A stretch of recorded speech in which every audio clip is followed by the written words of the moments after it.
For those of you who think gospel music has gone too far, you were right.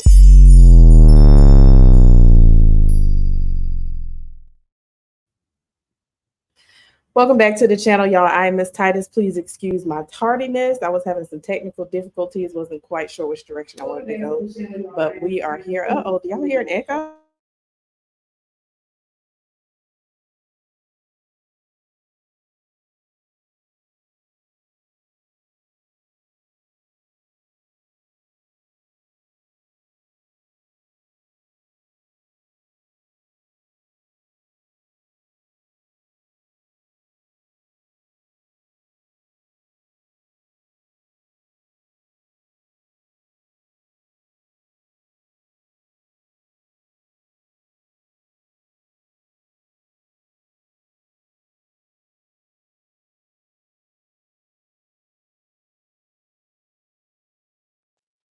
All right, I'm sorry. I know there was no sound there for a second, but there's an echo for me, and I don't know where it's coming from. So I just wanted to make sure I got that figured out. If y'all can hear the echo, let me know.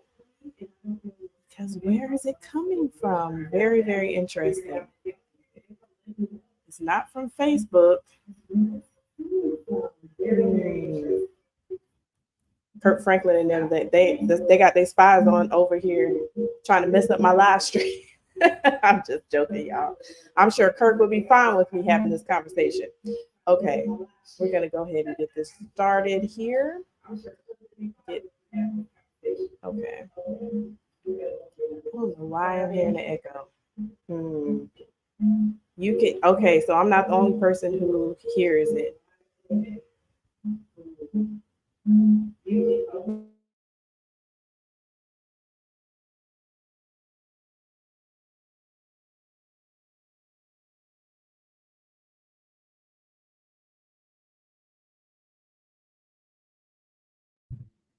I hope that fixed it.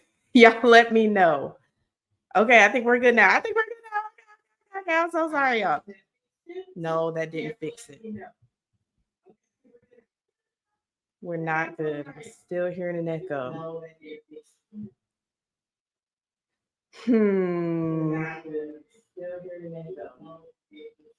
Frozen as well. We're going to figure this out, people. Okay.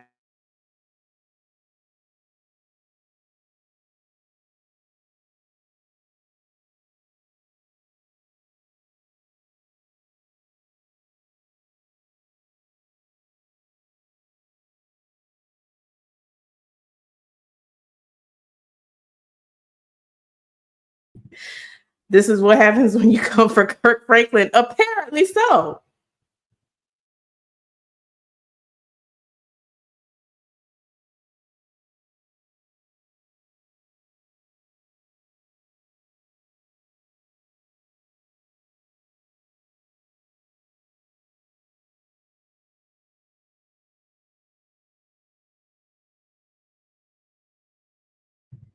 Am I going through an audio interface? I'm through StreamYard, Brother Vision Duty. I'm through StreamYard. I've never had this issue before, but I'm also using a microphone that I don't normally use. So that might be my problem.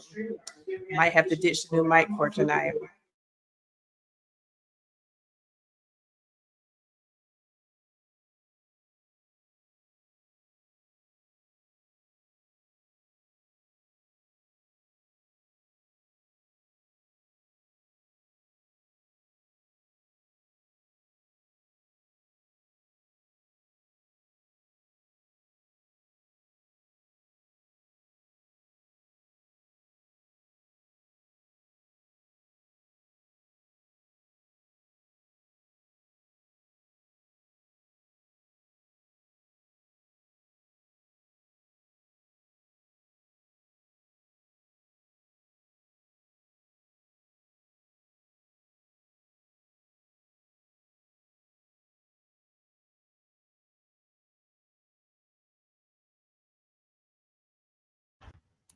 Okay, we're going to try this again. Can y'all hear me now? Can y'all hear me now? Give me a one in the chat if you can hear me, and then we can finally get started. Oh, I figured out what it is.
We're back. And we shouldn't have that echo anymore, okay? Sexy Disco Jesus, you are not late to the party. We're just getting started because I was having an extreme audio problem that should never, ever happen again. Anyway, y'all know I love you because it's late, and I know y'all love me because it's late and you're here. Oh, I should be looking here. Grace and peace on this Martin Luther King Jr. Day. I hope y'all did something fun. And yeah, so we had some technical difficulties with the sound, but things happen. Won't be the first or the last time. So thank y'all for not leaving. Okay, the reason we're all gathered here today is because a few days ago, I watched this interview between Kirk Franklin and Amanda Seales on her podcast, which I didn't even know she had a podcast. I don't typically follow her or channels like that. But there was just a lot of interesting things that Kirk Franklin said and statements that she made that I just thought would be really good for conversation. Teachable moments. What did Kirk Franklin get right? What did he get wrong? Some of y'all probably already saw the video that I posted over the weekend where it seemed like he was kind of flirting with her a little bit. So I'm going to replay pretty much.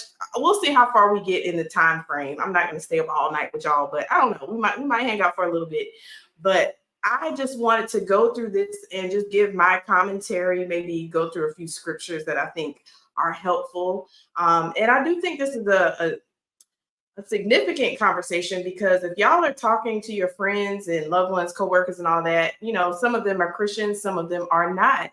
And sometimes you have to be prepared to have a defense for your faith, even when it's just a casual conversation, because we are supposed to be the light of the world. We're supposed to be sharing our faith with people. And sometimes people have ideas that just don't align with reality. They don't align with Christianity. Sometimes they don't even align with their own statements. You know, people believe contradictory things. So I just kind of wanted to talk about some of that stuff. So again, I am so sorry that it took so long for us to get started, but by God's grace, we are here. Amen and amen. Y'all, before I hit this video, I want to see 34 likes because there's 34 people watching me right now. If you're on YouTube, please go ahead and give this video a like. Amen and amen. Also, the channel is now accepting memberships. I did a poll. I think it was yesterday. Maybe it was the day before yesterday. And y'all said y'all want to see members only live streams. Y'all want to see members only videos. And some of y'all was just like, we don't care if you don't do anything than what you've already been doing. We just want to support you. So if y'all believe in the Miss Titus channel, Miss Titus Jones, formerly Miss Titus 2, please hit the membership button, subscribe. I'm going to be posting and interacting with you guys through different forms of content in the future, but I need your help to do that. So please subscribe to the channel and please join memberships. Okay. All right. So let's get to the fun stuff, the nitty gritty. Oh, where do I want to start? And I guess I'll start off by saying thank you and welcome everyone in the live chat. Kirk Franklin, dude. I don't know who is behind this channel name, but this is hilarious. Thank you for joining us. Welcome, Brother Reggie. Welcome, Devos. Who else is here? PJ, the BCV book. Thank you so much, everybody, for being here. Okay, let's get it started. All right, we're gonna share my screen. Let's see. Is it this one? This one? That's a little bit too small, don't you think? I think so. That's a little bit better, isn't it?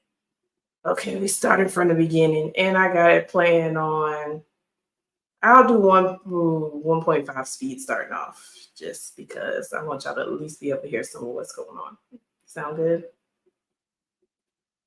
Let me make sure y'all can even hear that, because the way my life has been set up lately, let's just make sure everything is fine this time. Also share tab audio. Yes. Okay. All right, let's go. Small doses. We've been here for 5 years, 270 some odd episodes, but we have never discussed. We've never discussed like anything in the realm, even like juxtaposed or, you know, up against religion. I'm shocked. I'm not shocked. I'm just being funny. You're being facetious? Because, I mean, the thing is that it's very difficult to have that conversation with, unless you have a clear direction, because you can get misconstrued. You know, it can go into a direction that is, I don't think, healthy. And it becomes just like people being egotistical about like, well, I know this and you know this and I know this, et cetera, et cetera. Which is unfortunate. It's unfortunate. So I've been very particular about when I wanted to have a conversation that went into the realm of spirituality and thus landing at faith. Cancers. So we are here with the legendary, iconic. It's too much. It's too much. You think so? I think it's a little pushed. Why do you think it's a little pushed? I think you're pushing a little bit, but it's okay. Let's get into this good stuff. Yeah, it's a little pushed. Yeah, it's okay. We're here, y'all know I don't lie. So we're here with the legendary and iconic Kirk Franklin. I'm very happy to have you here. You don't lie at all. I was chastised on my way here, ladies and gentlemen. Why? Because as a black man, I was late. Why gotta be as a black man? No, can we also?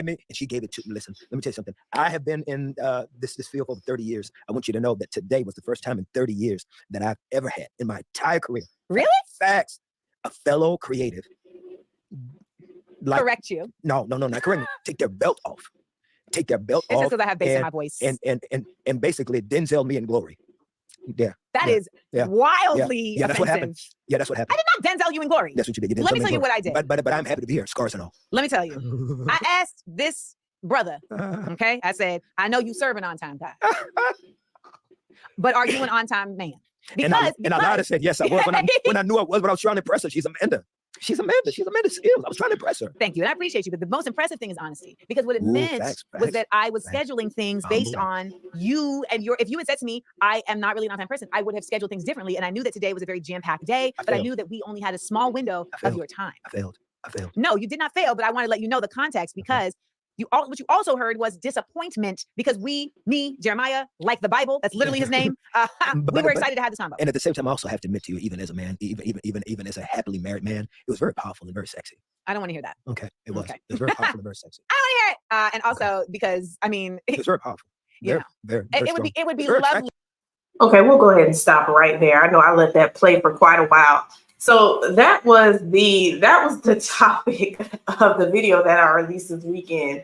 Overall, I just felt like that was crossing the line because I know that Kirk said I'm a happily married man, but I do believe that those statements were inappropriate. And I think Amanda Seals was immediately like, don't talk to me like that. That's crossing the line. Y'all let me know in the live chat how you feel about it, but we'll continue because we got a lot of ground to cover. Okay. All right. It would be lovely if that would be lovely if men felt that way, but it is not. They only feel that way when they're not your men. No. Well, no. That's how I'm as a man, period. But we need to get into my God and Jesus and Bible and all that other stuff. So come on. So the concept of faith. So this came out of, we were trying to figure out like, okay, what do we want to discuss that really encapsulates just not only your belief system, but also the work that you have created that has given so many people a direct path to like preserving their faith, to being able to stand on their faith, etc. Hi, Mark Barden at Sandy Hook Promise here. When the gunman... I often say when I find myself in murky waters, I'm like, dang, it would be so great to be a Christian right now. Oh! Because I could really use some faith. which is I think the area that becomes problematic of faith is that the reason why it doesn't have a very substantive space in the context of modern culture is because historically it has always been more of a spare tire. Elaborate what you say. Oh, just something that you pull out when you need it. Yes. I think because it has never become much of the fabric of our DNA is because it has become easier to argue God away because we don't really have all the full information of the idea of God or the facts of God or the understanding of the historical context that people subscribe to Christianity through. Well, I mean, I think it's fair to say though that the concept of God is not, I mean, it's not even fair to say, it's just facts. The concept of God is not quote unquote owned by Christianity. No, right? It's not. And so when we talk about faith, we can actually talk about faith beyond the confines of Christianity. Because ultimately, faith in a higher power is not necessarily relegated to like how religion shows up in that aspect.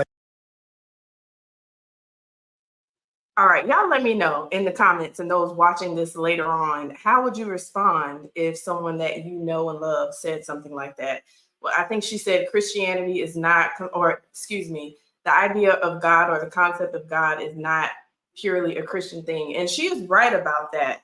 But this is where we can ask follow-up questions. Now, I'm sure some of y'all know Greg Coco. He has this book called Tactics, and it kind of helps you learn how to have conversations with people that helps you to kind of stay in control of the conversation, but navigate them toward seeing what's wrong with the statements that they made. So in this case, I would ask her, okay, so Christianity may not be the only religion that believes in a higher power, but why should I believe? If I shouldn't be a Christian, why should I believe that these other gods exist? How do you know for sure that these gods are real, that they exist, that they're worth following? Follow-up questions. So it's not just the I'm right and you're wrong, but ask people questions.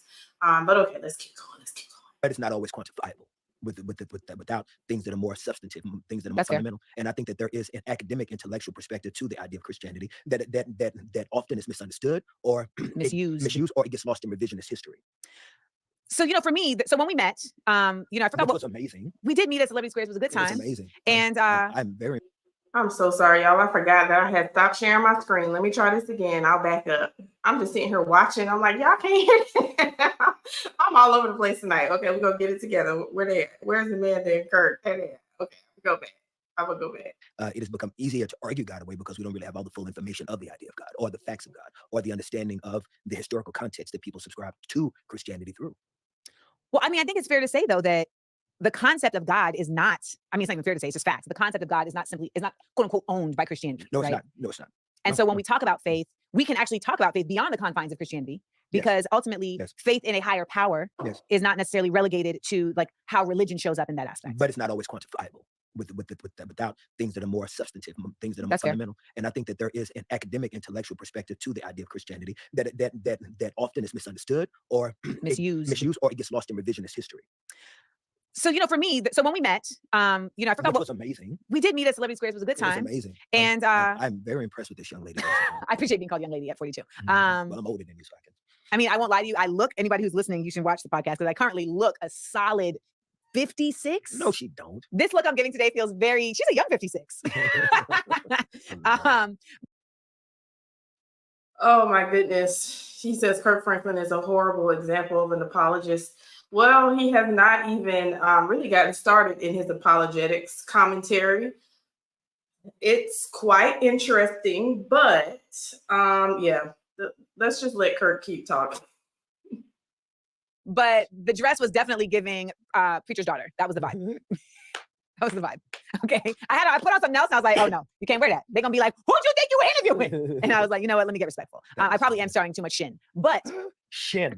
I love shin. Shin. She's a shill in a shin. So I was saying to you though that I forget. And I respect her for that. Okay. Amanda was like, I know I'm interviewing Kirk Franklin, so let me wear something a little bit modest. And this is her not even being a Christian. I'm like, okay, all right, okay. Oh, Marcia, welcome. And I hope you are being safe wherever you drive. Thank you for listening, sis. All right. I forget what the question was, but somehow it came up for me saying like, well, I don't consider I'm not a Christian, but I do consider myself spiritual. But I think that and you can see the lights go off in the community. Yes. And so then it became, oh, let's discuss. Yes. It's because that is very much by nature who I am. I'm very inquisitive. I'm very much the type of person that wants to get into the details of people's ideals and how they are wired to believe what they believe. And where do you think that came from? It's because I'm very inquisitive even about my own faith. I'm very much a doubter.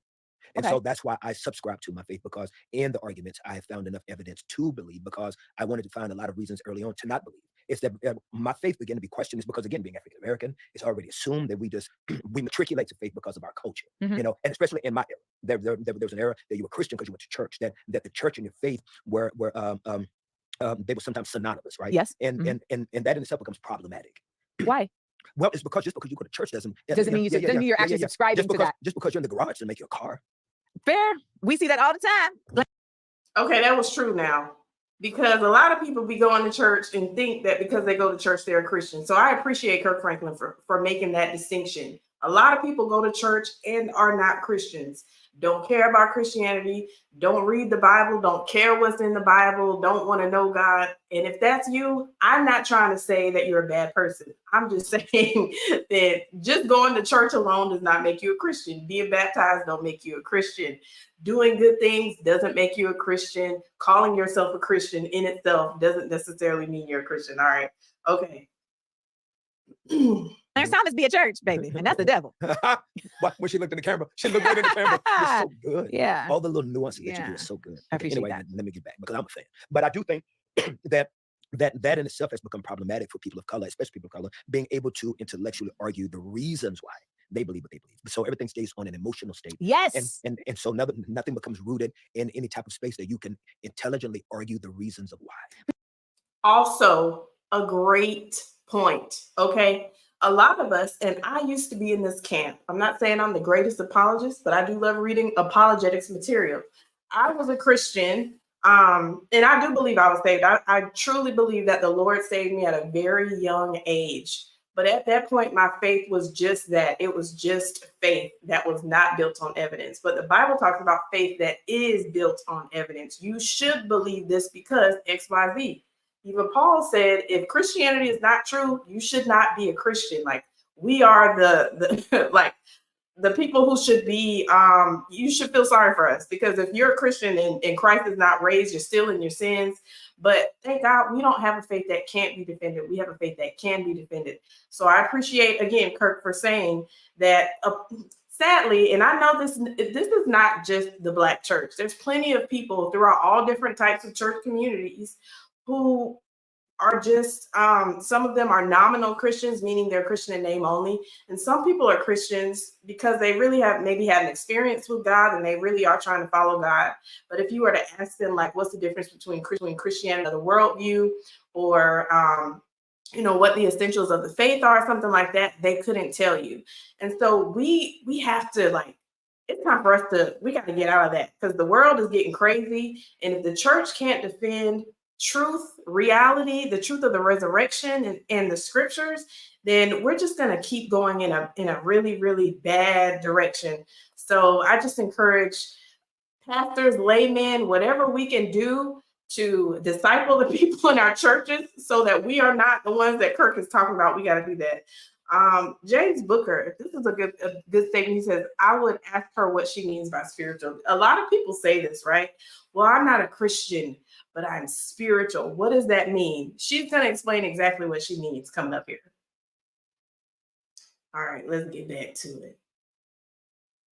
But you know what I feel like, honestly, Kirk, a lot of times the arguing of why people believe what they believe in terms of their faith oftentimes feels like it's couched in they're using their faith to oppress someone else. Whenever I'm seeing often that's what I'm seeing in terms of the dynamic. Like, because I feel like, listen, whatever you need to get through, do that for you. Like, I'm not somebody, like, even though I am not a Christian, I am not somebody who feels like it's my business to try to undermine, like, oh, well, let me tell you what the real Bible is. And let me tell you, which I see that happen as well, where I'm just like, what are you trying to prove right now? Like, this person may have needed this construct. They may have needed this space. They may have needed this faith to simply just get through this life. Like, who are you to come now and try to undermine it because you read some books? Like, that actually isn't intellectualism. It's actually just egoism. Y'all know how crazy that sounds? She basically said, you shouldn't try to defend Christianity on the basis of truth because that's anti-intellectualism. That's like saying, if I say that 2 + 2 is 4 and you say that 2 + 2 is 5, we should just both throw our hands up in the air and say it doesn't matter what 2 + 2 actually is. Just because your math book says 2 + 2 is 4 and my cheat sheet says 2 + 2 is 5, who's to say which math is right? You've got your math and I've got my math. That sounds crazy, doesn't it? Well, that's exactly what she just insinuated, that Christianity should not be argued as if it's true, but the gospel is true. All right. Yeah. What Sexy Diva says, or Sexy Diva, Sexy Disco says, my mama always says the Bible is a mirror and will read you from head to toe. There are a lot of serial churchgoers and fellowshippers who haven't touched the Bible in a good while. That's so true.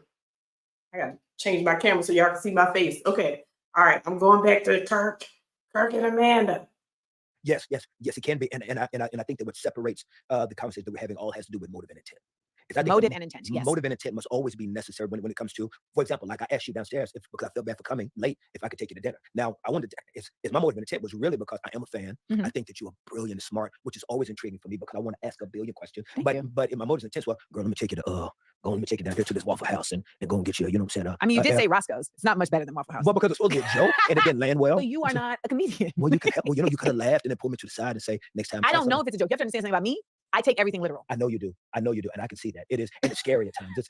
It's a lot. Yeah. But getting back. Touché. I think that you said touche. Yeah. I think the motive and intent.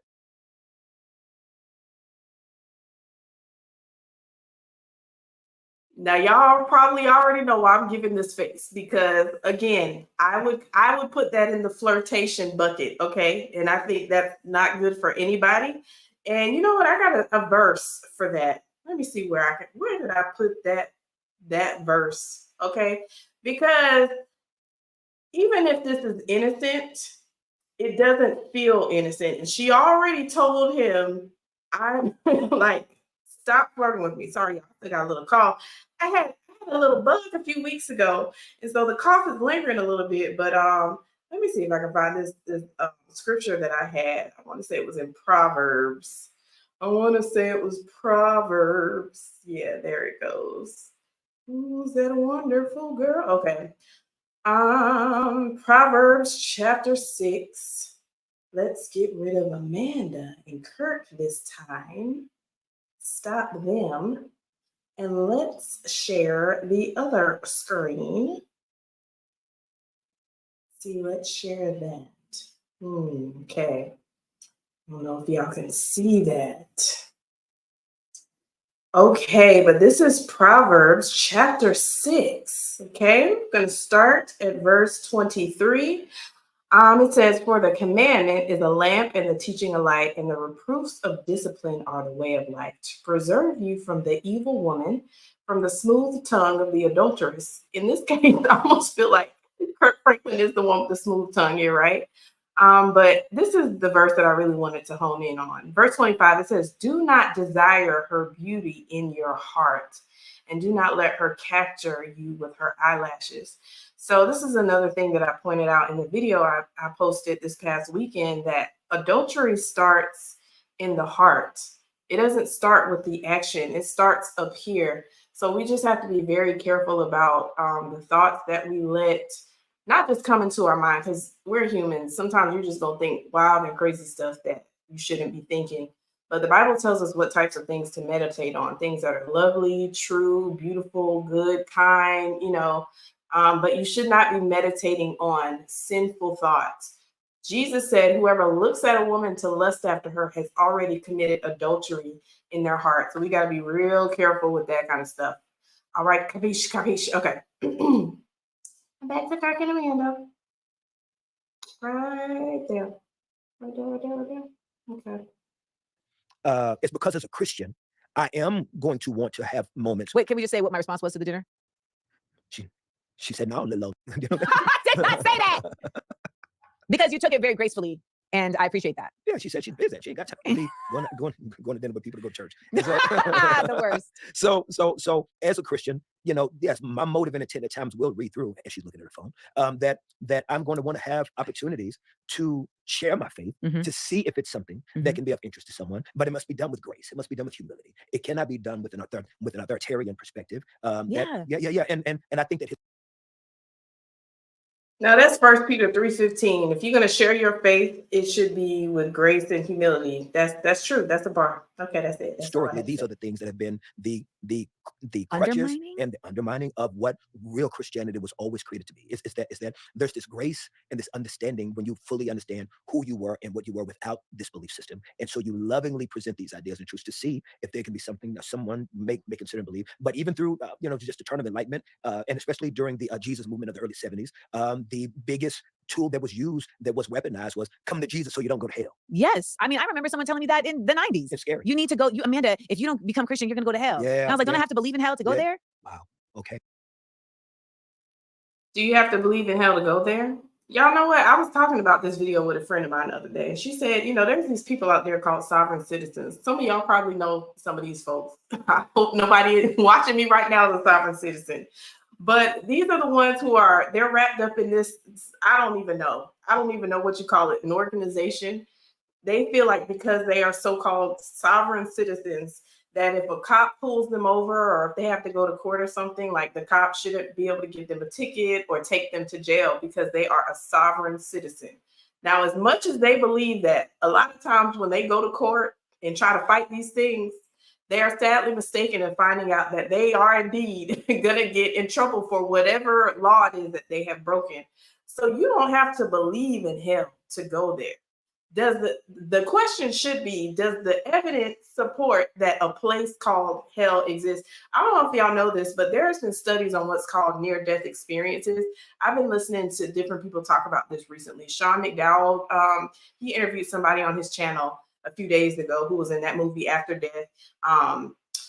Frank Turek has talked about it recently. Gary Habermas has written a few books on it, but these are verified near-death experiences. So these are cases where like someone was on a hospital bed, or excuse me, they're like getting surgery or something, right? So they're not conscious, but while they are unconscious on the table getting their surgery done, like they are mentally, like they're it's almost like they can see their body on the table, and they floated out to like Third on Main Street and they see a car accident. And so when after the surgery they tell the doctor like, hey, like I saw a car accident at such and such time, and the doctor has verified like, yo, during that time when they were on my table an accident indeed did occur. So it means that there is something that happens, like where it's not just the physical world. So does that prove Christianity? No, but it does show that there is more to this world and our existence than the material world. So Amanda, yes, you can go to hell. If hell exists, you don't have to you don't have to believe in it to go there. And I don't understand this idea of let's just leave hell out of the conversation when it comes to talking about our faith.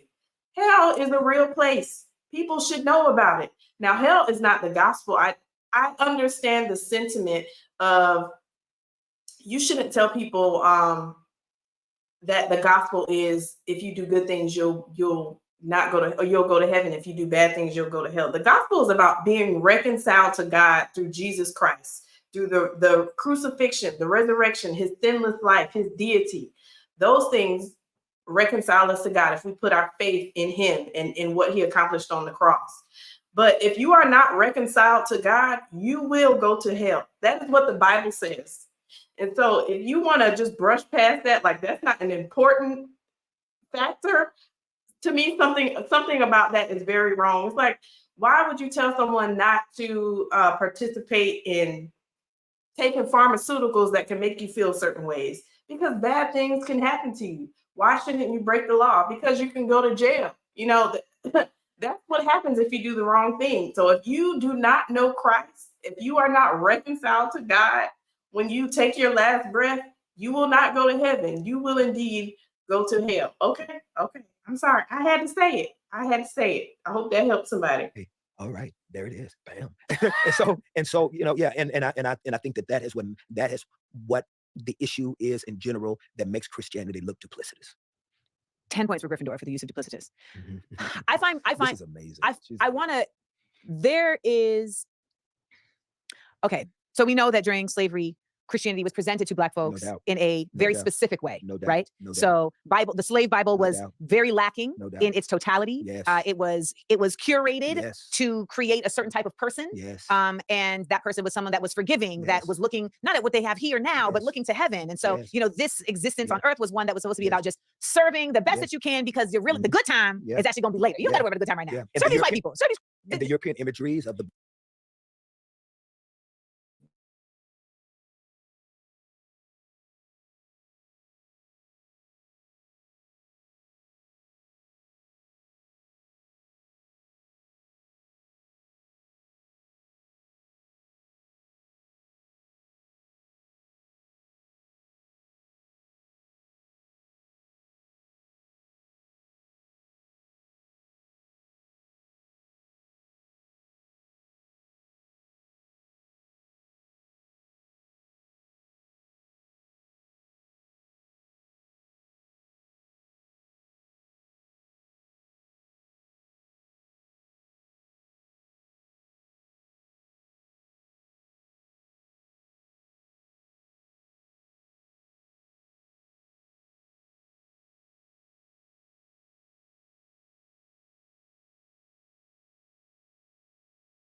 blue-eyed Yes, the Jesus, blue-eyed looks like one of the Bee Jesus, Gees. You know what I'm saying? definitely. You know, he looks like the lead singer of the Bee Gees. Yeah. Yes. You know, Y'all all didn't of hear those nothing I ideals. just Yes. said? I'm so sorry. Y'all didn't hear nothing. I just said I went on a whole rant. Okay, this is what I said. Thank you, Pastor Booker, that we can hear you. This is what I said. I'm so sorry. What I was saying was the slave Bible. Okay, we'll do this all over again. The slave Bible was so irrelevant to this whole idea on when we talking about y'all so all over the place tonight. This whole live stream has been like a fail, but it's okay. We're still having a conversation.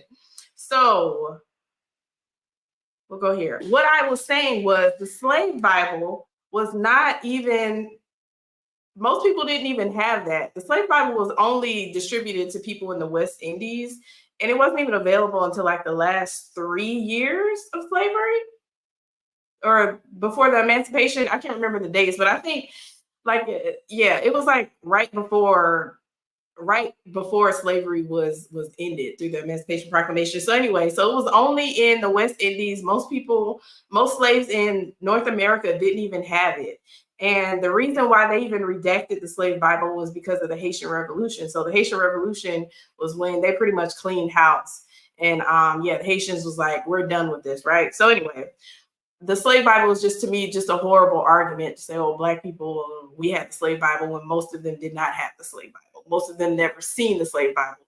And another thing that I was saying is that a lot of African slaves were not open to Christianity, just based off the early move to get them to become Christians. A lot of them still held on to their African traditional spiritual traditions. It wasn't until like the first or the second Great Awakening that they became Christians. So yeah, I think Amanda needs to fact check herself there a little bit. Like I said, yes, please keep going. Love it so far. So I'm so sorry, y'all. Okay. Yeah, the little mute button. Sometimes I can hear me, but y'all couldn't hear me. That's so embarrassing. Okay. Okay, we will back up a little bit. And let's hide that comment and go back to Kirk and Amanda.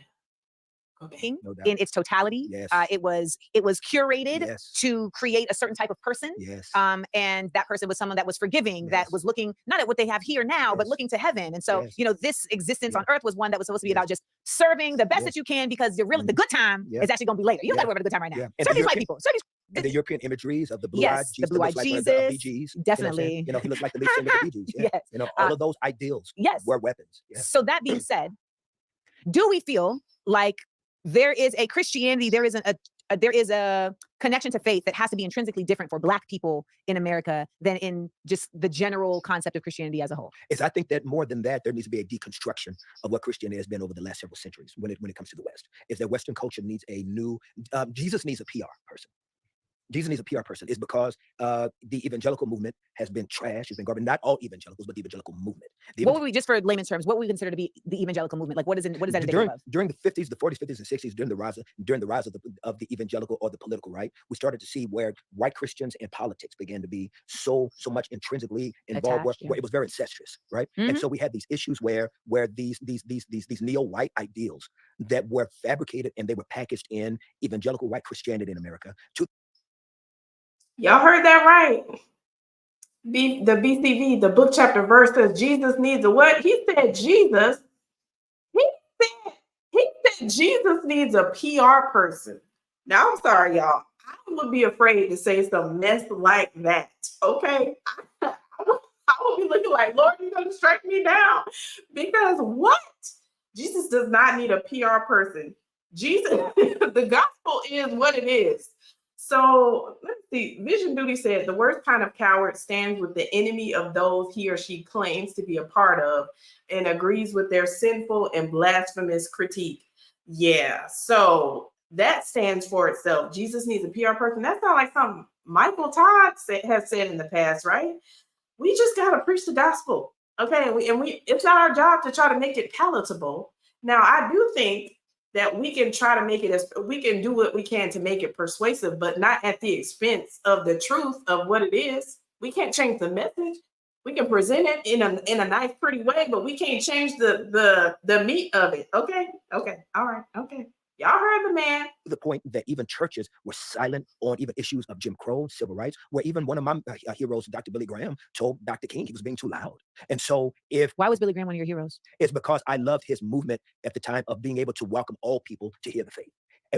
At one time, his microphone was so loud that he invited all people to be able to hear the faith. You know, that there was not a public message that did not have a door open to all people, but to find out privately that there were conversations that were having that were being had on the levels of politics, on the levels of civil rights, that were hypocritical to the teachings of Jesus. It was disappointing, and it just also shows the failure and the fragility of his humanity, just like we see the fragility even in the life of Dr. King. So all of our heroes were flawed, right? We have Black heroes that were flawed, and so but if the evangelical church collectively would have acknowledged that racism and slavery was a sin, it couldn't have existed in Western culture, because there was a period of time that the white church was so powerful in its political stance and its influence in politics that collectively, if the evangelical church in America would have stood together and said that this is a sin against a group of people that are brothers and sisters, it never could have survived in the West the way it did. And they didn't. All right, so I think when I was muted earlier, I referenced a book by Jamar Tisby called The Color of Compromise. Now, that book has garnered a lot of controversy for different reasons. I haven't read through the whole thing yet. I haven't gotten to his conclusions, but he does talk about some of the ways that, the church kind of failed us when it came to, just standing up for our rights to be human beings.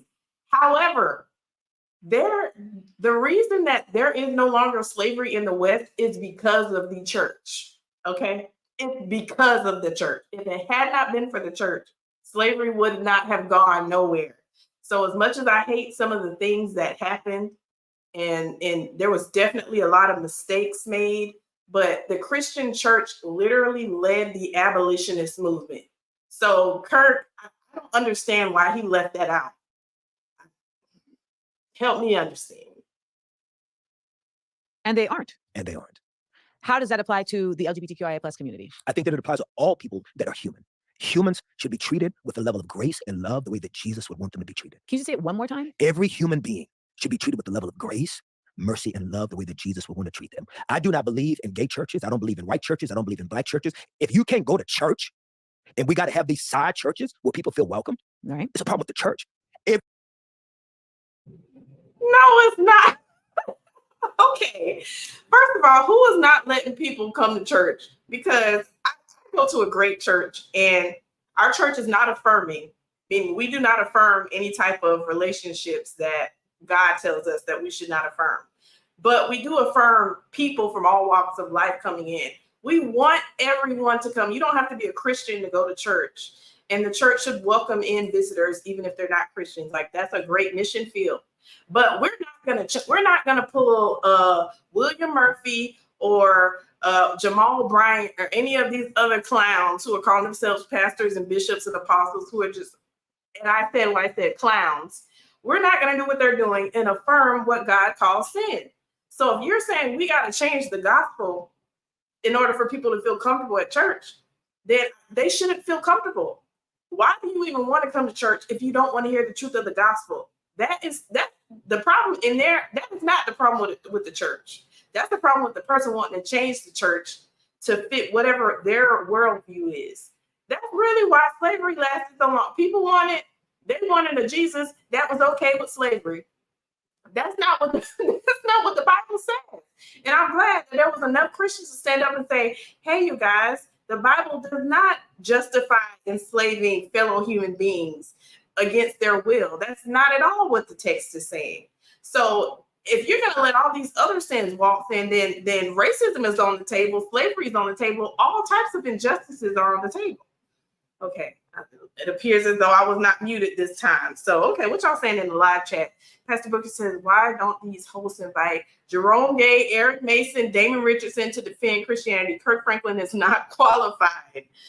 Yeah, but you know what? I feel like Kirk Franklin, I feel like he knows that he's wrong. I really believe that he's just compromising because he wants to be liked. That's what it feels like to me, but I digress. Everybody should be able to come to the same church, get the same medicine. When you say it's a problem with the church, you mean it's a problem with that individual church or with the community of church? The ideology of what the church is from a bibliocentric perspective. Bibliocentric.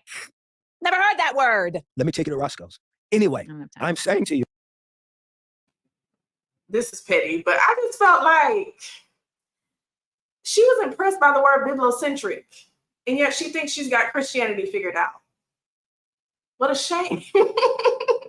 What a shame. You know, it's just like, why was that a mic drop moment? Help me understand. Bibliocentric? Oh my goodness. Okay, y'all.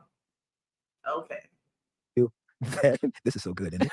Isn't this good? Because we can keep the little side things going all the time. I'm saying that when people have to establish churches Yes. for people that do not feel welcome in It is church, counterintuitive. it is counterintuitive to what the church is. It's antithetical. It's because the church is the hospital, and all of us got stuff in us that's sick. Everybody, every human has something. You got to. I'm quite sure this morning you woke up and Recently, and for no reason at all, I asked Mint Mobile's legal team if big wireless companies are allowed. one of them toes, an ankle. I'm sorry, y'all, but I am not paying YouTube, so we're gonna have to work through these ads. I'm so an sorry. elbow, or This something. toe right here. Look at it. See that toe? Ladies and gentlemen, she got a toe that ain't like the other toe. It's bruised because I kicked a box. There you go. As beautiful as she is, as pretty as this dress that Deborah got on. That was her name. We called her Deborah. I look 'cause like it's- Deborah. I also look like I have a very thick neck. This beautiful lady named standing in for Amanda, Deborah, has a bruised toe. So guess what? Mhm. She should be able to go to the same hospital with somebody that just got shot. You see what I'm saying? Yeah. It's the hospital. That's what the church was supposed to be for all of God's people, because all of us got something that needs the physician to see. What do you feel like faith does? Y'all killing me in these comments. Bishop Duty said he too busy want to take her out to eat. It appears that way to me too, bro. Is she an atheist or a spiritualist? She'll get into this a little bit later, but I think she is her own God. She has created a God that suits herself, as my buddy Ray Comfort would say. So yeah, she's kind of all over the place. In terms of healing, how does faith work in your opinion? If we're going to this hospital, how does the implementation of faith work within us to heal? Great question. Any doctor that's worth his degree, no matter what he has studied, no matter what he's able to offer, he understands that healing also is this co-participation between the doctor and the patient. Before he prescribes any amount of medicine, what does every doctor say to the patient? Tell me where it hurts. Mhm. It's because you have to heal you have to reveal to heal. Okay. God only heals what we reveal. And so Okay. if there are things that I do not either acknowledge or accept that in my life needs to have this trajectory shift, Uh-huh. then no matter how smart the doctor is, he can't prescribe what you don't admit. Tell it to my ex. He can't prescribe what you don't admit, baby. You got to talk to him. Silver and gold. Silver and gold. I'd And rather have Jesus. and I don't than know silver who and that gold. ex is, but I'm telling you right now, bro, you a fool. You should have fought for this one, bro. I'm sorry. Next question. Let's go. Where do you feel like faith is? Am I the only person? Every time he makes these kind of comments, y'all, I'm just like, I die a little bit on the inside because Kirk, what is you talking about? Okay, I'm sorry. I'm sorry, Uncle Kirk. Do you is think? being misused at present? Mm. And when I say faith, I mean the concept, right? Because I feel like there is a wielding, a weaponizing of the concept of faith that is being used. And it's pulling in people who are genuinely like connected to Yeah. faith. Like it's pulling in people who are genuinely in the hospital, right? Yeah. Who are genuinely saying like, it pulls in people who are, I don't want to use the term weak because that's what they look at them as, Yeah. but it's really just the vulnerable. Yeah. And I think unfortunately that has been the narrative of this organized idea of creating some type of construct of getting into this theistic belief system, right? And we see it early in the Roman Catholic movement and its incestuous relationship with the church and politics in Europe, and people paying for healings and miracles in the early Right. church, you know. And then we see during the Protestant Reformation how Martin Luther was very intentional about making sure that people understood you don't need man to be able to get to God. Say that again. Well, we see through the Reformation, and we see Martin Luther standing. So we're talking about Martin Luther, like Lutheran, like Yes, note yeah, on the door. yes, Okay. yeah, thesis, yeah. And once again, humans, we create this dumbed down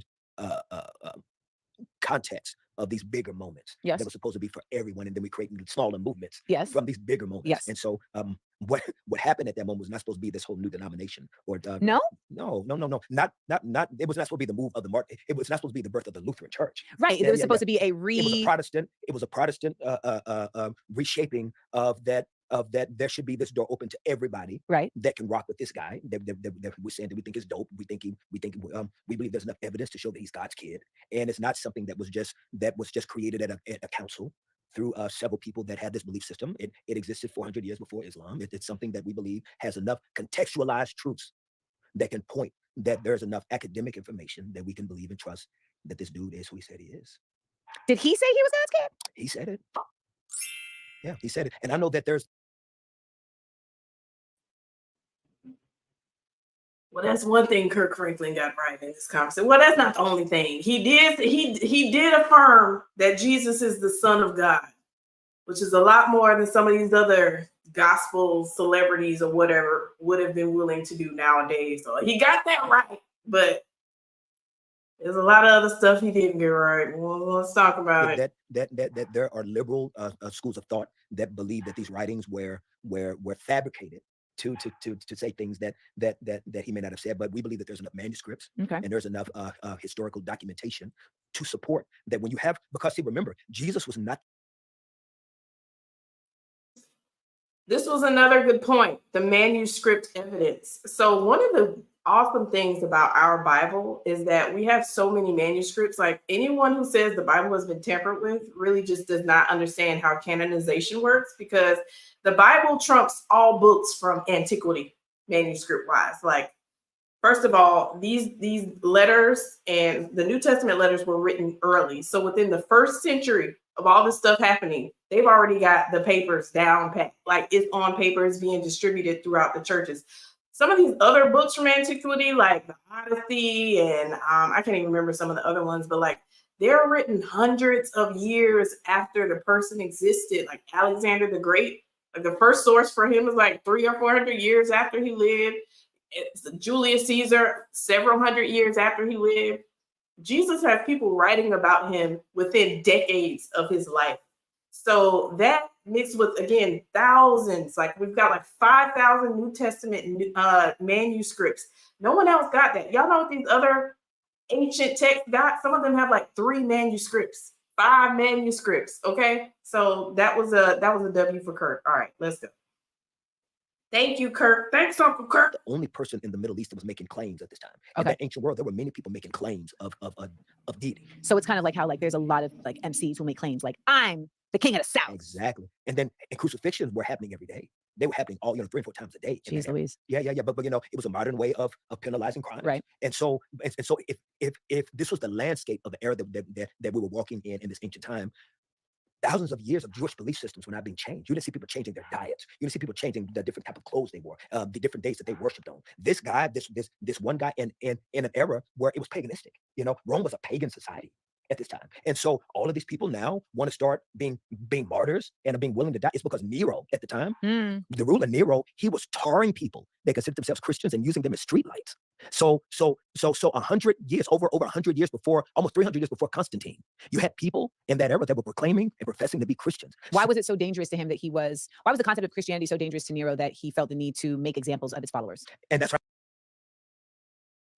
Before Kirk answers that, I just wanted to highlight some of these comments from the people in the chat who scholars a little bit. Seiko was like Homer's Iliad. Yeah, that's a work from antiquity. Sorry, I'm trying to. Can y'all see me? That's a work from antiquity. And Vision Duty says, yep, Paul wrote Galatians in 48 AD, the very first New Testament writing. Yes, I love it. The apologetics. Okay. I think it's so beautiful. I think that right there. I'm asking why. Well, I think that's what legitimizes the story of the belief of faith, of the Christian faith, is because these were not influential people. Think about it. When you talk about this region of the world and the people that were believing in this space, they did not have the power. Rome had the power. So what made it so powerful that it was a threat? Because it was true. They saw. So what was? I guess my question is, like, what was threatening about its truth? It's because its truth was going against everything that was antithetical to paganistic ideals and beliefs. If you have a rulership that is having games where the games are killing people for sport. Yes. You know what I'm saying? And the way that it was treating its poor. Yes. And the Colosseum, and the all of that. Fights, yes. And then now this belief system that started to rise and bubble that was saying that these are your brothers and these are your sisters and these are your equals and they should be treated with this certain space and that there's a kingdom. It undermines power. Yeah. But the beautiful part of who it was coming from, the movement was coming from peasants that had no ability to overthrow the leadership. and it continued to grow, that these people were willing to be martyrs. And again, Jesus was not the only guy making these claims at the time. So what was so unique about this guy, that people that had been eating a certain way for thousands of years were willing to change their belief systems of what days they worship, all of these, because, Jewish customs and Jewish ideals are very deeply rooted and entrenched in the people that believe them. And so these were Jewish people that were not only Jewish by faith, they were Jewish by culture. You know what I mean? They were Jewish by race. That many of them, by the droves, were beginning to change all of these things that they've been taught for thousands of years for this one peasant guy that died on the cross in the middle of all these other people. That's what I'm saying, is that in itself is the beautiful miracle of this truth that no one can argue against, because it happened. People changed their lives, and their lives were interrupted in ways that we had never seen before in anyone that had made these type of claims of deity.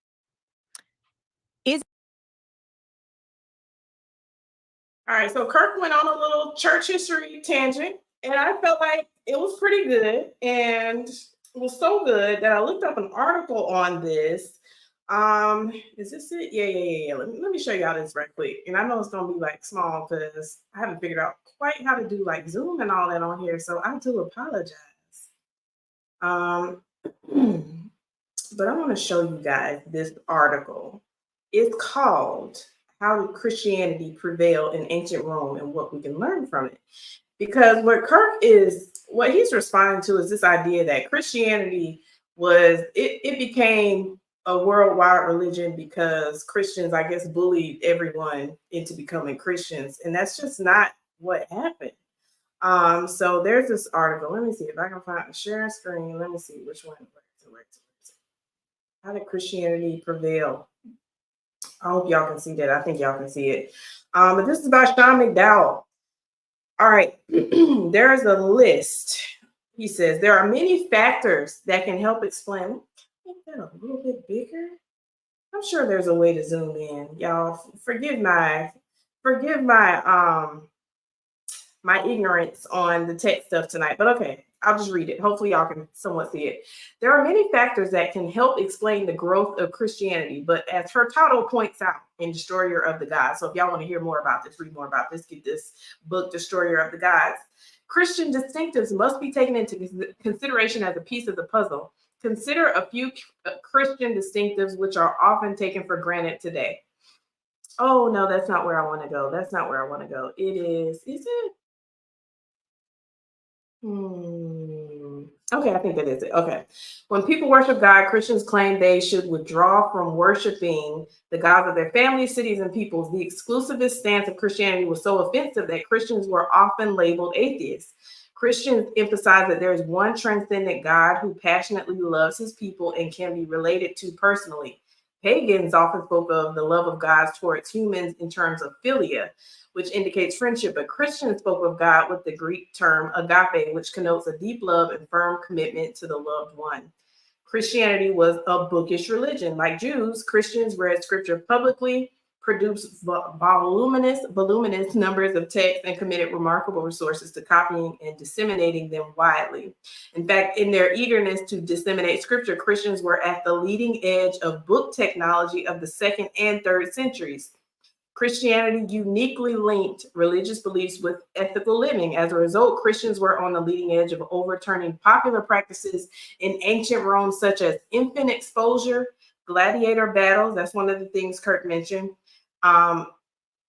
Physical abuse of children, and sexual perversion. Christians uniquely called men to the same kind of sexual loyalty demanded of women. So this is one of the reasons, or several of the reasons, why Christianity was popular at its onset, because it actually solved a lot of problems for people. It made people's lives better, except for this whole persecution thing. Now that part was tough, but when we're talking about like family life and healthy living and things that would actually promote human dignity, like Christianity had all of those components. And the last point was Christianity was uniquely diverse. In ancient Rome, there was social stratification between men and women, slaves and free, rich and poor. But Christians began with assemblies that were diverse in gender, age, and social status. Even the least important members of Roman society, such as women and slaves, were considered equal members in the church. So people like Christianity because it was a good idea.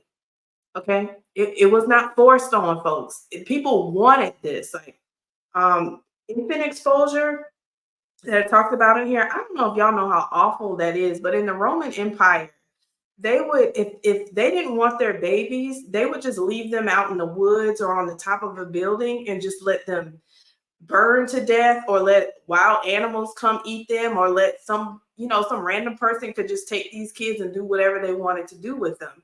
And who was I listening to? I think it was Bill Federer. I heard Bill Federer is a historian, and Frank Turek was interviewing him, and he talked about how a lot of Roman women, because they didn't have the choice sometimes to keep these children, their husband didn't want them, so they would leave their babies like on the doorsteps of Christians and then just run off and let Christians raise the babies, because they knew that Christians valued life, the life of children, the life of infants.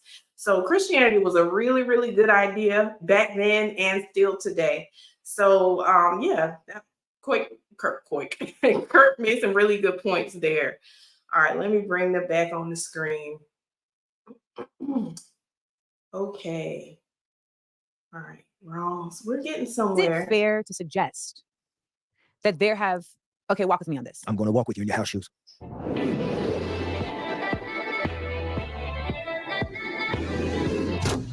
Let's walk. When I hear the story of, Jesus and him awakening something in peasants, right? What I feel like is being awakened is self-worth, value that has not been provided by society. And that this little light of mine, I'm going to let it shine. And what I see is we have had centuries upon centuries upon centuries of humans who have decided who is valuable and who is not, based on their own egoism, based on their own greed, et cetera, right? Like people just decided, like, I'm a god, and then they were able to convince other people they're a god. What I think is specifically, that's okay. That's a part of the country we're in. That's okay. What I think is specifically unique about the story of Jesus is that it was not about awakening these things in people in order for them to take power against other people. It was about being able to have a system of value for yourself that you can exist in this life with, that you can trust in, that other people can trust in, right? That other people can connect to. So for me, God exists within all of us. For me, I see God as an interconnectivity that flows through all of us beings, because we are made of magic. We don't even truly understand what we're made of. Somehow we are atoms and matter that is combined, and then our brain is this. Yeah, did y'all hear that? So Christianity is off the table. Christianity can't be true, but magic is on the table. Do y'all hear this kind of stuff? I got another scripture for that. Okay, got another scripture for that. This one is in Colossians 2. Let me bring that one up right quick, because how do we go from I like the truth and I like facts to magic? You know what I'm saying? Why are we like this? Okay, let me share this other screen right quick. This is Colossians 2. Colossians 2. Hope y'all can see that. You probably can't because it's super small, but okay. Colossians 2 verses 8, right here. See to it that no one takes you captive by philosophy and empty deceit, according to human tradition, according to the elemental spirits of the world, and not according to Christ.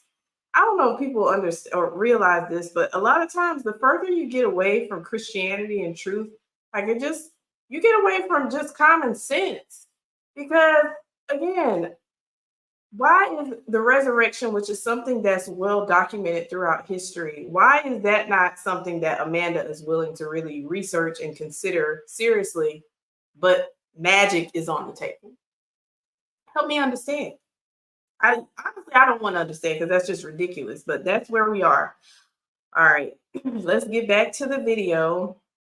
And good night, everyone. Thank you for those of you who are about to go to bed. I know it's late. I'm still going to be here for a little minute, because I just found this.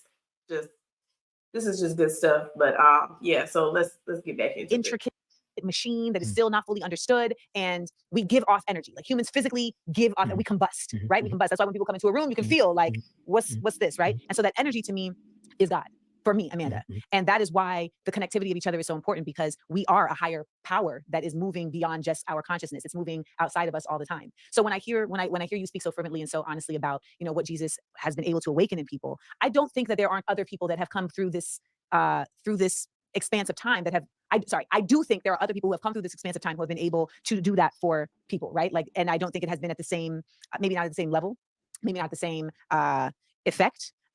But I think what is important to me is always just coming back to the bottom line that everyone, I believe, deserves to feel like they belong here. Mm. And that is not effective for power structures. Facts. You know, and I think Amanda is making a lot of moral claims, and she's acting like she has the moral high ground, but she doesn't have anything to ground her morality in other than herself, it seems like, because she basically said that she is her own God. So if she's her own God, then that means she can make up her own morals. And I'm sorry, y'all, I don't want to live my life based on Amanda Seals' morals, because she's just as flawed of a human being as I am. And this is the problem with atheism. Atheists do not like to accept this, but if God doesn't exist, then objective morality does not exist. And what I mean by that is, some things can be an opinion, right? Vanilla ice cream versus strawberry ice cream, like that's a matter of opinion. But unaliving someone, like in the sense of premeditated, things that you can go to jail for, that's always morally wrong. But without God, you can't say for sure that that is morally wrong. It's just your opinion if you're an atheist. If you're being consistent with your worldview, you can't say that God doesn't exist, but that more objective morality also exists. It doesn't quite work. And I have another thing I wanted to pull up. I got plenty of articles tonight. I know it's late to be talking about apologetics. Actually, it's already tomorrow. Happy Tuesday, family. It's already tomorrow. But y'all know I love Frank Turk. I know I keep dropping his name. And the Cross Examine is the ministry that he started, and he has so many good articles on his website. So he's got a blog on here that kind of breaks down what's called the moral argument. And I just wanted to read a few lines from that. Let's see. Is it this one? It's right here. Okay, the moral argument. Oh, it's so small. It's so little.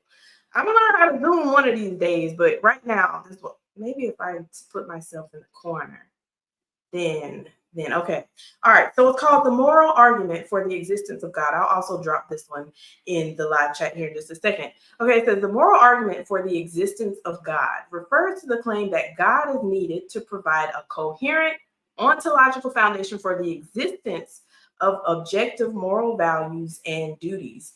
The argument can be summarized in the following syllogism. Premise 1, if God does not exist, then objective moral values and duties do not exist. Premise 2, objective moral values and duties do exist. And the conclusion is therefore God exists. So it goes on to say, since this is a logically valid syllogism, the atheist, in order to maintain his non-belief in God, must reject at least one of the two premises. By objective morality, we mean a system of ethics which universally pertains irrespective of the opinions or tastes of human persons. So, for example, they talk about the Holocaust. They say the Holocaust was morally wrong, irrespective of what Hitler and the Nazis believed about it. And it would have remained morally wrong even if the Nazis had won World War II and compelled everyone into compliance with their values. So if Hitler and the Nazis won, and they convinced everybody that what they stood for, which we all know what they stood for, it was wrong back then and it's still wrong today. And I hope y'all can read in between the lines of what I'm saying. But if they were able to convince everybody that what they did was okay, it's still morally wrong because all morality is grounded in God. Okay.